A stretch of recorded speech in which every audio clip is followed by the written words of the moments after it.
नमस्कार दोस्तों, मधुर कथाएं चैनल पर एक बार फिर से आपका हार्दिक अभिनंदन है। तो आज मैं फिर आप सबके लिए एक नई कहानी लेकर आई हूँ। तो आज की मेरी कहानी का शीर्षक है एक विधवा की जिंदगी। तो चलिए शुरू करते हैं आज की अपनी ये कहानी। रोमा आज बहुत उदास थी। वह अपने कमरे में बैठकर आंसू बहा रही थी क्योंकि आज वट सावित्री की पूजा थी।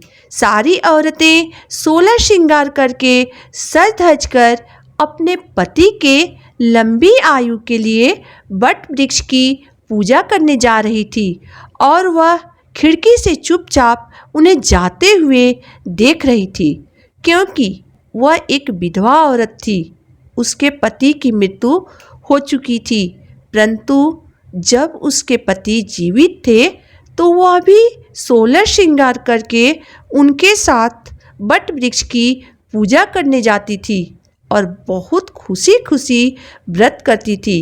किंतु आज वह न तो व्रत की थी और न ही कोई श्रृंगार, सजना धजना तो दूर, उसने अपने आप को शीशे में देखना भी छोड़ दिया था। वह रात दिन अपने कमरे में बैठकर आंसू बहाती रहती या फिर घर में बने भगवान के मंदिर के पास जाकर भगवान से पूछती, हे भगवान, आपने मुझे ऐसी किस्मत क्यों दी? क्या बिगाड़ा था मैंने आपका कि ऐसे कौन से पाप किया था मैंने पिछले जन्म में जो मुझे ये दुख देखने को मिला? अभी उम्र ही क्या थी उसकी, केवल 25 साल। मम्मी पापा बचपन में ही गुजर गए थे। मौसी ने उसे पाल पोस कर बड़ा किया था। मौसी ने उसे बहुत प्यार से पाला था, किंतु मौसी भी लड़की की जिम्मेदारी ज़्यादा दिन नहीं उठाना चाहती थी। इसलिए 20 वर्ष की आयु में ही एक अच्छा लड़का देखकर उसकी शादी करा दिया। उसके पति का नाम रोहन था। शादी के बाद वह ससुराल चली आई, परंतु यहाँ उसके सास का व्यवहार उसके प्रति अच्छा नहीं था। वह उसे थोड़ा भी प्यार नहीं करती थी, परंतु रोहन उसे बहुत चाहता था, बहुत प्यार करता था। वह हमेशा उसका ध्यान रखता था। 1 साल के अंदर ही वह एक प्यारी सी बेटी की माँ बन गई। वह अपनी बेटी और पति के साथ बहुत खुश थी, लेकिन उसकी सास पहली संतान बेटी होने के कारण उसे हमेशा कोसती रहती थी। रोहन अपनी माँ को बहुत समझाता, पर वह नहीं मानती। इसी तरह दिन बीत रहे थे। रोमा सास की ताने सुनती रहती और अपने काम में लगी रहती क्योंकि पति रोहन का प्यार उसके साथ था। यही सोचकर वह खुश रहती। एक दिन अचानक उसके पति के पेट में दर्द होने लगा। डॉक्टर को दिखाया गया।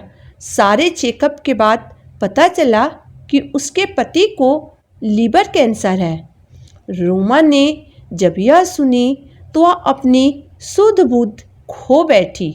दिन रात भूखी प्यासी पति की सेवा में लगी रहती।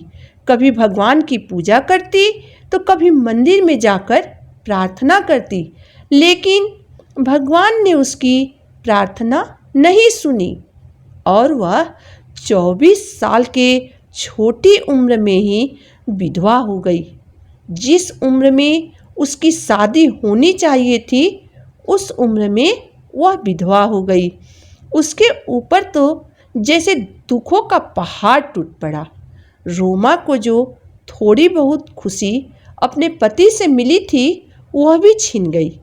सास तरह तरह के ताने देती रहती, जिसे सुनकर उसका दिल छलनी हो जाता।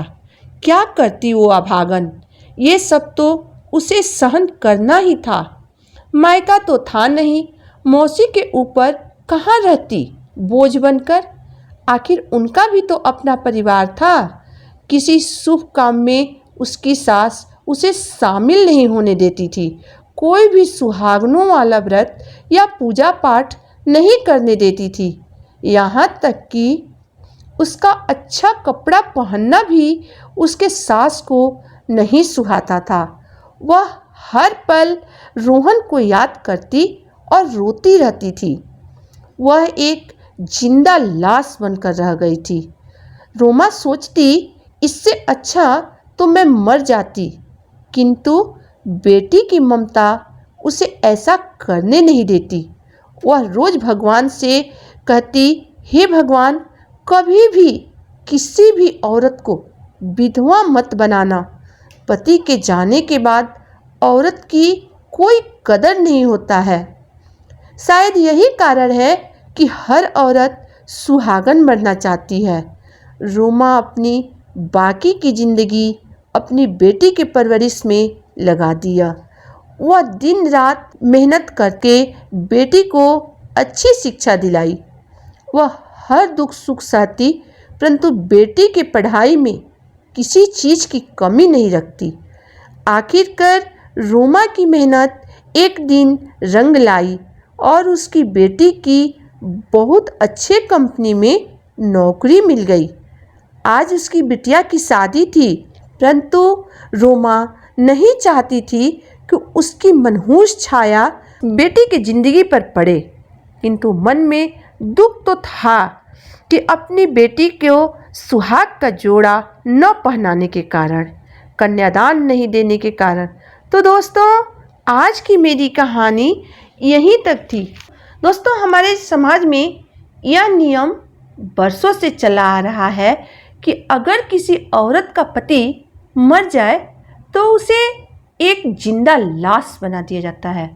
न वह ढंग के कपड़े पहन सकती है और न ही ढंग के श्रृंगार कर सकती है। कोई भी शुभ कार्य में उसे भाग नहीं लेने दिया जाता है। हर पल उसे ताने मारे जाते हैं कि वह एक विधवा है। लेकिन वहीं किसी आदमी की पत्नी मर जाती है तो उसे किसी भी काम के लिए रोक नहीं लगाई जाती है। वह हर जगह उठ बैठ सकता है, किसी भी शुभ कार्य में भाग ले सकता है। यही कारण है कि दुनिया की हर औरत सुहागन मरना चाहती है। इसलिए वह अपने पति के लंबी आयु के लिए हर तरह की पूजा पाठ, तीज त्यौहार जैसे तीज, बट सावित्री, करवा चौथ की पूजा सब कुछ करती है ताकि भगवान उसके पति को सलामत रखें। दोस्तों, इसमें आपकी क्या राय है? आप इस कहानी को अंत तक सुनिएगा और मुझे अपनी राय ज़रूर बताइएगा। तो कैसी लगी मेरी आज की कहानी? अगर आपको मेरी कहानी पसंद आई हो तो मेरे वीडियो को लाइक कर दीजिएगा, चैनल को सब्सक्राइब कर दीजिएगा और बेल आइकन को प्रेस कर दीजिएगा ताकि मेरे नए वीडियो के नए नोटिफिकेशन आप तक सबसे पहले पहुँचे। तो आज के लिए बस इतना ही।